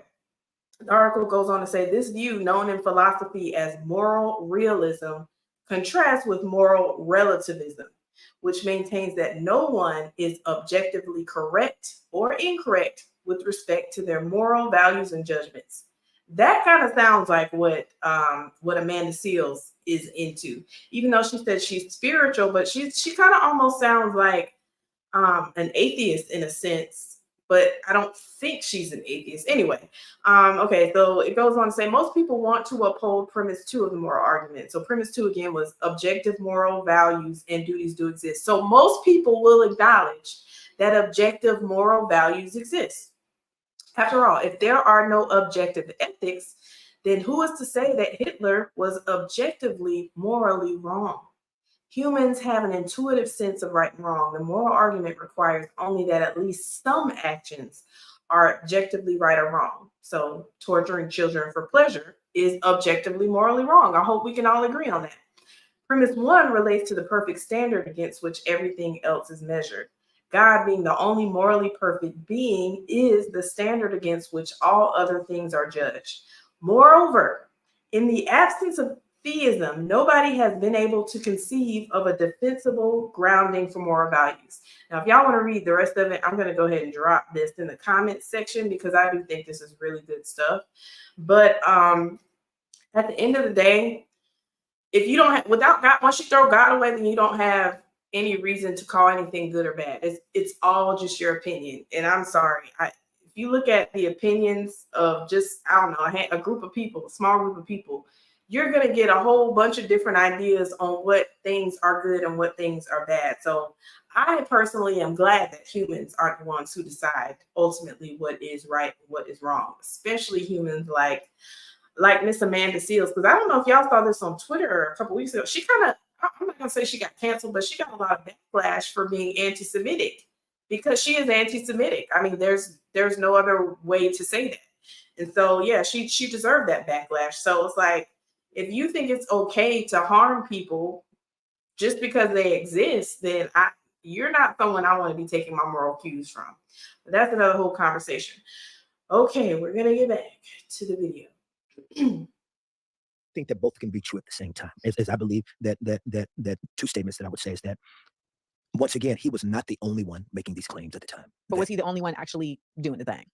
I believe that there were others. It's because when we start to see because you have these other gospels, Yeah. you know what I mean, that tell these other stories, Exactly. and so that's But they maybe didn't have the same. they'd have the chutzpah, right? Yeah, the charisma. Yeah, but they didn't have the same connectivity though. I forgot they talked about this, the other gospels. So y'all know, like, the reason why the Gnostic gospels are not included in the New Testament. I'm sure some of my Bible scholars out here already know this, but they were written like way too late. One of the stipulations for being considered an apostle is that you had to have walked with Jesus personally, or you had to have personally known someone who walked with Jesus. So this is why having documents from the first century when Jesus actually lived is important. You know, like, I can believe what Peter said about Jesus because Peter personally knew Jesus. Now, someone who lived, say, 300 or 400 years after the fact and says, okay, I'm going to slap Thomas's name on this gospel, or, you know, anybody else, Mary's name on this gospel, when, you know, y'all are too far removed you didn't know Jesus. It's just like the same reason why we can't accept what the Quran says about the historical Jesus, because Muhammad lived 500 or 600 years after Jesus lived. He did not know him personally. So we cannot accept what Muhammad said about Jesus. So yeah, I feel like Kirk Franklin kind of dropped the ball on answering that question. It's not just because, we just chose these gospels and we like them better, but we didn't like the other ones just because. It wasn't, you know, just some flimsy, I don't like this one, I do like this one. It was like, no, the gospels that we have in our Bible were written by eyewitnesses, and the Gnostic gospels were not. They just they're not legitimate sources for the historical Jesus. Okay. But Spiritual source. but then the other conversation or the other question is then why him? But it's again, No, but that's real. I mean, it's real. I mean, I think that's the thing that we don't know. But I do believe, though, that there's a fingerprint that you can begin to see, even that it uniquely was the same place that was the origin of the beginning of man, where we see that the first man was found historically and scientifically. We also see the influence that he had in that particular region of the world. And then the forefathers of the faith were also men of African descent. You had Origen, you had Tertullian, you had of the very first church in Alexandria. And so you start to see that this started to spread. And we historically, there has not been an individual or a moment that not only impacted the region the way it did. And again, this region where everyone became this underdog that began to take over with influence that changed. We have never historically seen a race of people abandon everything that was intricately wired within them for the sake of not being willing to die for this case for centuries. And they were doing it for centuries. I mean, centuries before the rule of Constantine, we see these poor people make these claims that got them killed. And then we saw the spread of it and the power and the structure of it with our own people of African descent. Europe did not influence Africa with Christianity. It did. Africa influenced Europe. There is a guy named Thomas C. Odom, a white man from Princeton, that wrote an incredible book years ago. And it's a brilliant read, How Africa Reshaped the Christian Mind. Africa was the hub and the genesis of the Christian faith. Tertullian, you look at Augustine, you look at Origen, these are all men, these are African men that were the forefathers of the Christian faith. I mean, I don't know enough to challenge, so I'm just going to take it. But I promise you, it is brilliant. And I think that that's the problem. See, what you said is so beautiful, is that there is not enough historical academic conversations happening in defense of the Christian faith. So now we have all of this revisionist history. I tell you though, I want to see, here's a. I wanted to, this is the book Kirk is talking about, How Africa Shaped the Christian Mind. And y'all should get this book because it is a great book. And Thomas Olden talks about a lot of the names that Kirk Franklin just named. His point was, people think that Black people didn't become Christians until slavery, and that's just not true. So he talked about the early church fathers. This is why church history, which I'm just now starting to learn a little bit of church history, right? But Christianity starts in Jerusalem, in Israel. The first Christians were Jews, but you have like a lot of the early church fathers were from Africa. Origen was from Africa. Who else did he say? Tertullian. Tertullian is the one who coined the term Trinity. Saint Augustine, who was like, everybody knows Saint Augustine, right? Athanasius. These are people from the early years of the early centuries of the church. So even before Constantine. And his point was like what Thomas Olden writes about in this book is how a lot of the European theologians were looking back to the African scholars, the first Christians in Africa, the church fathers in Africa, and using a lot of the theology that they had kind of sorted out. And like Martin Luther, I forget which one of the church fathers that he really kind of, used a lot of his material. But the point is that Christianity is not a quote unquote white man's religion. Christianity has a very rich history in Africa. So y'all need to pick up this book and share it with your woke friends who think that no African knew about Jesus until slavery. That's just totally untrue. Okay. I don't think that the Christian faith would need to be defended if it wasn't so often being used to offend. Fair. Because I don't even think it matters if Jesus was real or not, if whatever we're using is helping people. I genuinely don't. I just don't want him to be.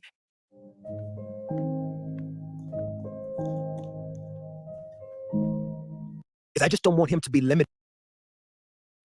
So first of all, you already saw when Kirk Franklin was schooling her on African church history, she really didn't want to believe it. Her body language was saying, I don't care what you say, I think that's hogwash. So I don't anticipate that Amanda is gonna go pick up that book and actually research what it is that Kirk Franklin said. But she just basically say, I don't care if Christianity is true. I don't like it because it's offensive. As if everybody's worldview, just because something offends you doesn't make it any less true, right? Like try to tell a drug addict to stop doing drugs. They're probably going to be offended, right? Right? But is them being addicted to a hard substance ultimately going to help them in life?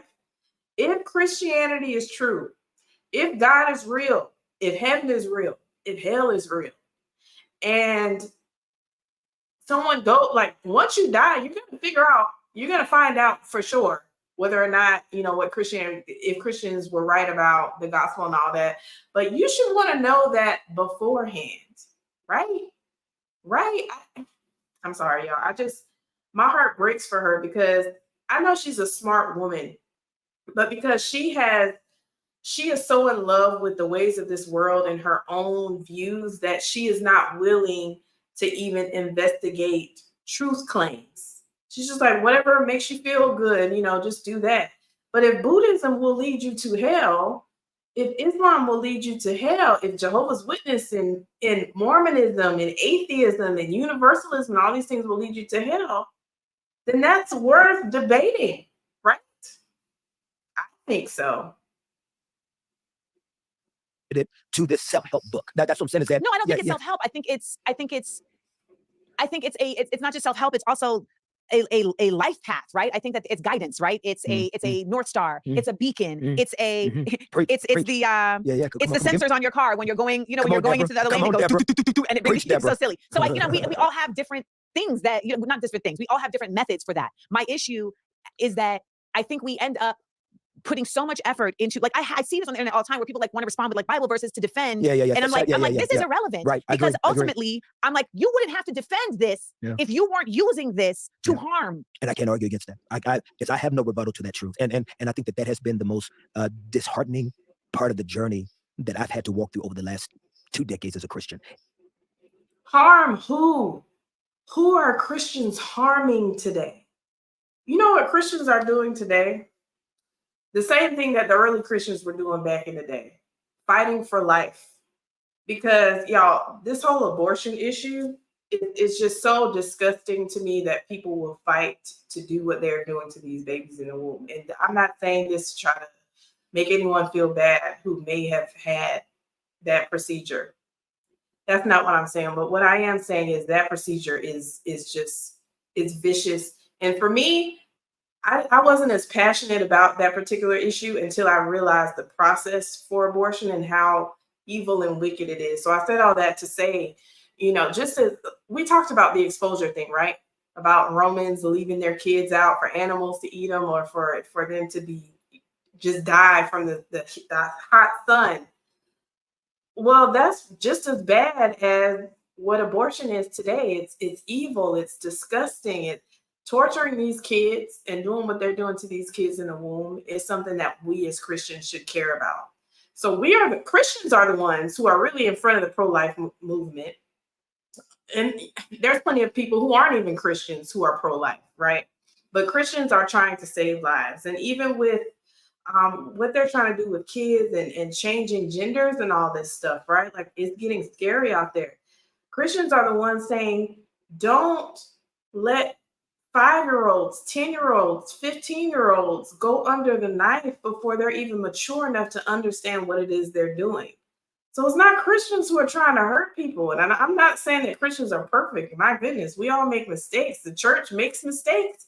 But y'all, if you take the church out of this world, it would be such a dark place. Really, you wouldn't even have Western civilization. That's another whole conversation there. But here's another book that I want to recommend to y'all. It's called What If Jesus Had Never Been Born? Y'all, Christianity is the reason why women aren't considered second-class citizens in the West. It's the reason why exposure of babies stopped.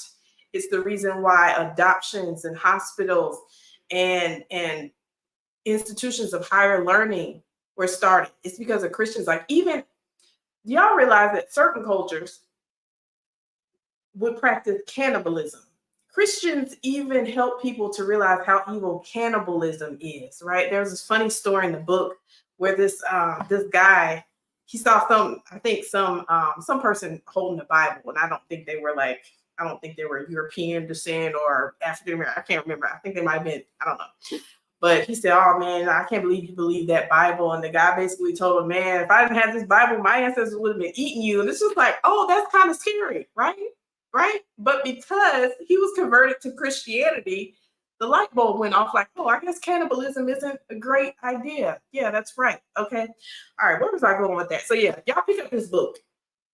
What If Jesus Had Never Been Born by D. James Kennedy, y'all. It's mind-blowing. So the world would be a very dark place had it not been for Christians. I don't know why Kirk Franklin isn't doing a better job of defending everything that Christians have done over the centuries, but let us continue. Is to see the deficiencies of the faith that I've subscribed to, that I've given my life to. And I know that as often in the Christian community, there's a lot of things being pointed at culture right now. Culture's the problem. This culture's Well, problem. they've been getting at you about that, right? Like, you doing too much culture with your Christianity. Since day Quit one. making these people stoned. Since day one. People having too much fun. I've been gyrating too much since day one. I've been gyrating too much. I've been Drop it low for Jesus. Wasn't that horrible? Did you remember that? Wasn't that Shout horrible? out to But it was good though. It was good and terrible. It was good and terrible. And so I do think that is the reason why I said earlier that I do think that there needs to be a new PR person in place. Is I think that there needs to be something. And when I say that, you know what the best PR for Jesus would be? Loudly challenging those who are misusing his image. Amen. That is what I believe. That is me coming. That's me. Amen. That's coming from me as a non-Christian. Amen. I am willfully Amen. saying that I am ignorant in a lot of the theology that you're referring to. Well, no. That's not the theology I'm referring to. I'm talking about academic history. Okay, so I am willfully ignorant to the academic history. She is clearly willfully ignorant to the academic history because, like he just said, he was talking about church history. He's talking about people, and she's talking about theology. Like, Amanda, like, read a book. Y'all remember Steve Irwin used to say that? Read a book. My goodness. I'm annoyed. And I'm sure y'all are too. And Thunder Scorpion, thank you for being here. Oh my goodness. I just let's keep religion out of politics. Sir, you wouldn't even have politics had it not been for religion, okay? But that's another whole conversation. But I think it's okay, for instance, people are very like, oh, Democrats, Republicans are the same thing. There needs to be a new marketing plan for Democrats, right? And I'm like, the marketing plan for Democrats should literally just be shutting down Republicans. Like, you don't need to come with your own MAGA saying and motto. It should be action. Yes. It should be action. I feel like there was a time where the Black church was synonymous with not only Christianity, but with action. Yes. Right? Like Reverend Shuttlesworth, Reverend Dr. Martin Luther King. Like, you know what I mean? And even if we take it beyond the church and we take it to the nation, it was synonymous with, we're not just teaching faith, we're not just teaching community, we're teaching challenging and action. And shout out to the nation for what they did during that movement. Correct. That they were very powerful in empowering our people to be able to see above and past depression. See, this is another reason why I was annoyed. So the Nation of Islam gets a high five from Kirk Franklin, but evangelicalism is the worst thing to hit America since y'all make it make sense. The Nation of Islam has been better to Kirk Franklin, I guess, than the Christian church. You can't make this up. And don't y'all say faith without works? How's it go? Y'all, y'all, us, we say, or the text says faith without works is dead. Yeah. That's what it says. It's so funny, y'all. Yeah. And I have to say y'all because I understand clearly. Because I think it's also very necessary for people to understand that people who do not believe the same thing can have a conversation and can come to understandings that are still in a high vibration. There's still precepts. That you still subscribe to the precepts. I think that for someone like me who is committed to the validity and to the longevity of a belief system that has constantly been attacked and destroyed, even by its own internally. You know what I'm saying? Because sometimes it has been this cancerous space where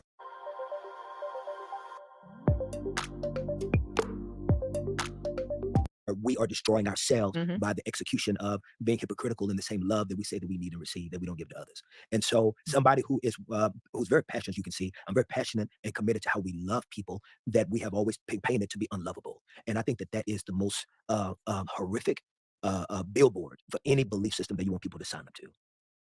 So where does the intersection of faith and politics exist for you now? Like you talked about how there was a time in the 50s where it became like, very intrinsically connected. Yes. And I feel like we are in that time again, like in a very loud way where they're very indiscriminately citing Jesus as a reason for discriminating against whoever. Is I believe that any gospel that people sign up to that is not in its totality, you are part of the problem. That there's a loud hypocrisy. God cares about not only the womb, he cares about the tomb. When you only care about a baby, that you believe in whatever your scientific ideal of what the baby is, when the baby is, but after the baby is born, you do not have policies and procedures in place to be able to help the community, to be able to continue to raise the life of that baby. You are a lie and you are a hypocrite, and that is not of Jesus. And so anybody that signs up to any community. What's not of Jesus? Abortion. Abortion is not of Jesus. Now, I got another article I want to share with y'all because y'all, when I heard that, I was like, Kirk, what in the CRT are you talking about? What are you talking about? We talking about. I'm sorry, Kirk. I can't rock with you on that one. But let's talk about what he just said. This whole womb to the tomb argument. Because I was like, what's the good response to that? Where did it go? The transcript, there it is. Kirk Franklin says, if you don't want to take care of the baby for the whole life, then you should not stand against abortion. That is how I interpreted what he just said. Y'all let me know if I'm wrong about that. Okay, so I don't know if y'all know who Scott Klusendorf is. I'm just kind of becoming familiar with his platform and his ministry. But he's just been a pro-life advocate for many, many years. I gotta get his book. I haven't read it yet, but He's got a website and everything. I think it's called Case for Life. But he addressed exactly what Kirk Franklin just said. And so I'm going to share this with y'all too. Let's see. Oops, that's not what I wanted to do. Technology is eating me up tonight, y'all. Bear with me.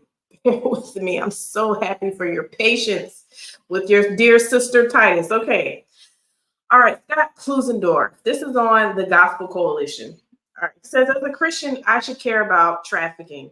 I should care about refugees. I should care about immigrants. And if I'm not, there's something wrong.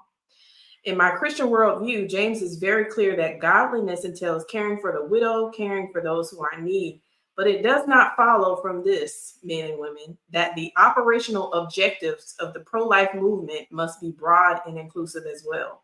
And the point I want to argue today is simply this, that pro-life organizations should resist, indeed, must resist any attempt by those who label themselves whole life to rewrite the operational objectives of the pro-life movement. So pro-life is about saving babies from abortion. It's not about sending kids to college. It's not about all these other things, the rest of the life. It's the main objective is to stop kids from being aborted. Okay, so that's what he's saying there. But let's keep going. He said, I want to go over 5 reasons why. Number 1, that attempt to rewrite unfairly puts demands on battle-weary pro-life advocates. So people like Kirk Franklin who say you have to take care of kids from the womb to the tomb. And I understand the sentiment. I think Scott Klusendorf addressed that in the first part of this paragraph. Like, yeah, we definitely should care for people, but ultimately that's not the main objective of the pro-life movement. So when you say, well, if you don't care about kids from the womb to the tomb, then you're a hypocrite. It's like people are really fighting to save kids from being unalived in just really disgusting ways. But okay, number 2, it appeals to a false sense of moral equivalency. So it just doesn't follow through that you have to take care of a child for their entire life in order to care about them not being unalive before they even are born. Number 3, it fails to distinguish Christian ethics from operational objectives. 4th, it's not going to convert our components. They're not going to come to our side because we do all that they demand. And I thought that was an excellent point.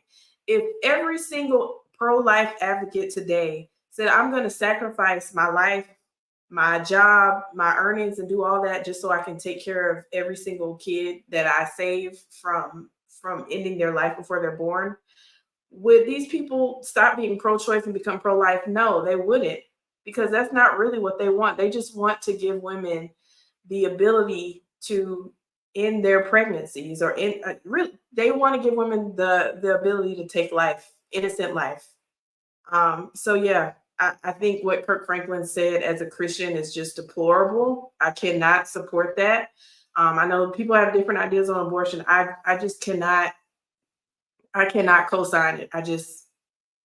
You guys definitely do your research on what abortion is, what it isn't, because there's a lot of fear mongering, yeah, I might have to do a whole discussion on that for another live stream. But y'all check out this Gospel Coalition transcript. I'm gonna drop the link here in the live chat as well, so y'all can have that. But yeah, so let us continue with the conversation. We're almost done. I can't believe we almost got through the whole thing. And I'm so glad that y'all even hanging out with me this late at night. Some of y'all must be on the West Coast, because why are y'all still up?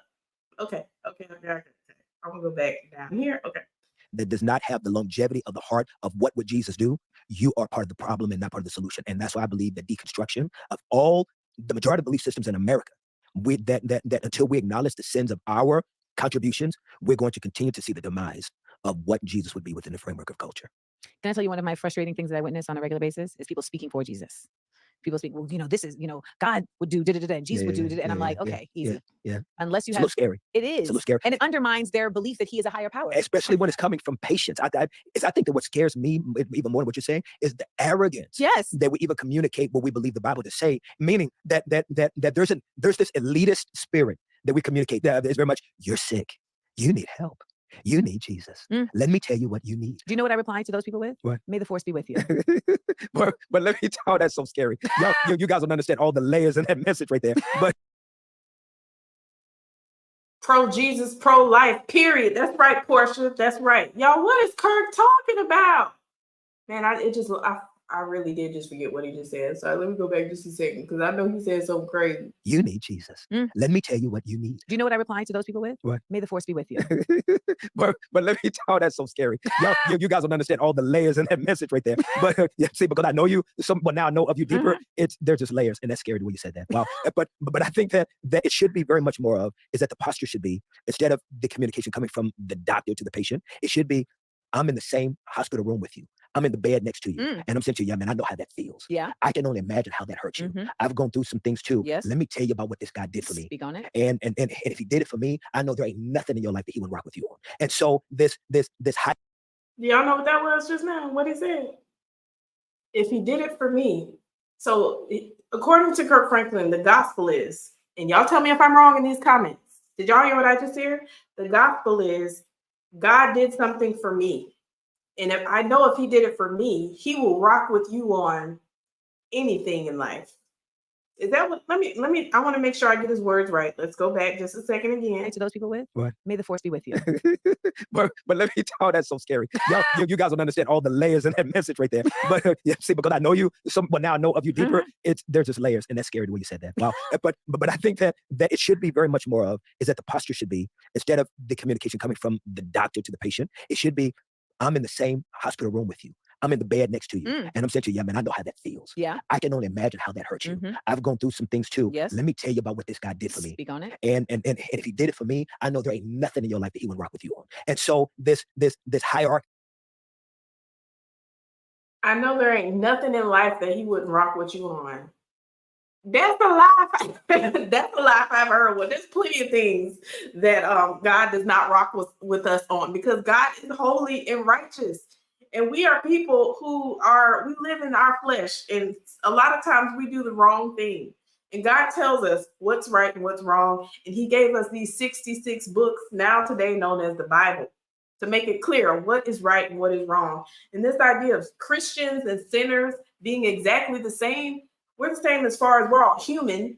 We all sin, but the Bible makes the distinction between the righteous and the unrighteous, sinners and those who are saved, believers and non-believers, being born again and not being born again, wheats and tares, goats and goats and lambs? I can't remember.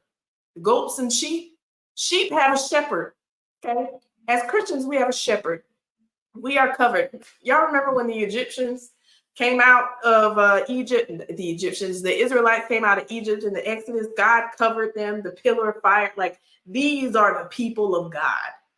Now, by God's grace, through faith, we can all be born again. But if you're not born again, then you're not born again. You don't have eternal life. And so it's our job as Christians to warn people and tell the good news of the gospel, that Christ came, that he died, that he lived a sinless life for us, that he died on the cross for us, that he rose on the third day. That's the gospel. That we have to turn away from sin, that we cannot commit our lives to sin and think that God's just going to be like, yep, it's fine. That's not what the gospel is. The gospel is the death, burial, and the resurrection of Jesus Christ. Okay, so I am very concerned that Kirk Franklin would say that. Maybe that's not what he meant, but it just implied that God doesn't care what you do, how you live your life. He'll just accept you. Let me know what y'all heard. How did y'all interpret that? Oh, Kirk. Uncle Kirk. What you talking about, Uncle Kirk? The old type of posture that we have when it comes to sharing our faith, we are doing more damage. It is disturbing. It breaks my heart. And it is not for the longevity of the gospel that we all say that we believe in. Well, y'all believe in Kirk Franklin. This I know. And let me just also say, like, you are a testament. Just your life is a testament of how faith is tested, right? And it has not been a perfect life, no. But you have to keep coming back to, and I think, again, like I said in the beginning, I don't think faith is solely related to just how it connects to Christianity. I think faith is the belief that there is something bigger. Bigger is a loose term, but there is something broader. There is something greater that you can even conceptualize that is guiding the path that you're on. And I don't know that any of us have the right answer. I genuinely don't. And I'm not saying that to undermine you or, the Muslim community, et cetera. I think we're all doing our best based on what we have been given. You have been given centuries of academic study that, convinces you that this is what it is. For me, it is more of a feeling that I have. I mean, that may change if I did the same amount of academic study, because I am somebody who is all about the facts, baby. Okay. I love me the facts. But I say all that to say that, in this conversation, I know that I'm speaking to somebody who, and I wanted to wait to be able to have this type of conversation with somebody who I know has been tested from many different sides and has continued to exist as themselves within it, right? Like, okay, so what did y'all hear? What y'all hear just now? That's that hollow philosophy that Colossians 2:8 was talking about. But I got another verse for y'all, okay? I got the verses. This is, y'all got turn in your Bibles to 2 Timothy chapter 3. Okay. Let's go to 2 Timothy chapter 3, because it speaks to this foolishness that she just spouted. Okay. My little pastor used to quote this one a lot. Okay, 2 Timothy 3. But understand this, that in the last days there will come times of difficulty, for people will be lovers of self, lovers of money, proud, arrogant, abusive, disobedient to their parents, ungrateful, unholy, heartless, unappeasable, slanderous, without self-control, brutal, not loving good, treacherous, reckless, swollen with conceit, lovers of pleasure rather than lovers of God, having the appearance of godliness but denying its power. Avoid such people. For among them are those who creep into households and capture weak women burdened with sins and led astray by various passions. That's what I'm hearing from Amanda. Her passions are leading her worldview. They are always learning and never able to arrive at a knowledge of the truth. So it's this, we can't know truth. It's just whatever I feel in the moment. If I don't like it, then it can't be true. If I do like it, then it's on the table. Right? Oh, okay. So let me stop sharing my screen on that one. And we almost to the end of the video. I think there was one other thing that Kirk said that I was just like, come again and say, what, sir? Where is it? Share screen. And there. Okay. All right, Uncle Kirk. What else you got to say? It's kind of you. Thank you. Well, I think that there's a reality to just being human, and that it has ebbs and flows and twists and turns, and we're all trying to get through. Some of us are trying our best. Some of us are not trying our best. But having faith is like Wi-Fi you can always connect to. And so that's why you always got to pay the bill. Oh my God. It can't. Oh my gosh. Can't just be something you turn on when you need it. Yes, it can be something that when you need it. And I think that Wi-Fi doesn't work everywhere. So I would say that this belief system does. And I hope that the damage that historically Christianity has done in the West. And I do want people to know that Western Christianity and the teachings of Jesus Christ are not necessarily synonymous. That right there, that's like a part too. They're not synonymous. And you should do a whole masterclass because I don't think that statement is that's a strong statement. Yes, and it's very true. And so because it's those same people who are here in the West claiming, Jesus, to using the teachings of Jesus to try to undermine the people that are his kin as well from the Middle East. Facts. And so, and again, the origin of Christianity was the Middle East. So we have questions from folks. Remember? Okay, that's pretty much the gist of it. But I did find it interesting. She said, faith is like Wi-Fi. You can just connect to it. I can't remember how she said it. But I did think his statement was interesting where he said, but Wi-Fi doesn't work everywhere, but the Christian faith does work everywhere. I felt like that was a good comeback. But then what he said immediately after was like another, punch in the gut to the Western church, American church. Like, all right, Christians in America, just wanted to say again, I don't like y'all. Y'all get on my nerves. Y'all tell me I can't gyrate at my gospel concerts. You're telling me that I'm wrong for this and I'm wrong for that. I'm sick of y'all. Like Kirk, where would Kirk Franklin be had it not been for Christians? Like, aren't we the ones who supported his whole career? I know that's not really the topic, but I don't know what why he is so mad. He seems to have a lot to say about Jesus and trying to prove that Jesus is true and should be worshipped, but he doesn't seem to have a lot of love for the body of Christ. That's what I'm gathering. And I think he agreed with Amanda Seals a lot more than he should have on here. Yeah, Kirk Franklin, this conversation was all over the place. He made some good points. He really did. But then he also said some disturbing things that I'm concerned for Kirk, and I just feel like he pretty much misrepresented what Christianity is overall. And I think he's letting his opinions and his own gripes with the church get in the way of his witness for Christ. I think the last little article I wanted to read from is from, y'all guessed it, Got Questions, because I always go to Got Questions. And it just talks about the mission of Jesus, why Jesus came in the first place. Like, what's the whole point of the gospel? All right, so they say this. Let me see. Can I get in? Oh, maybe I should do that. Well, it's still small, but okay. What was Jesus' mission? All right, they say several times in Jesus' life, he shows that he was a man on a mission. He had a purpose which he intentionally fulfilled, even at a young age. Jesus knew that he must be about his Father's business.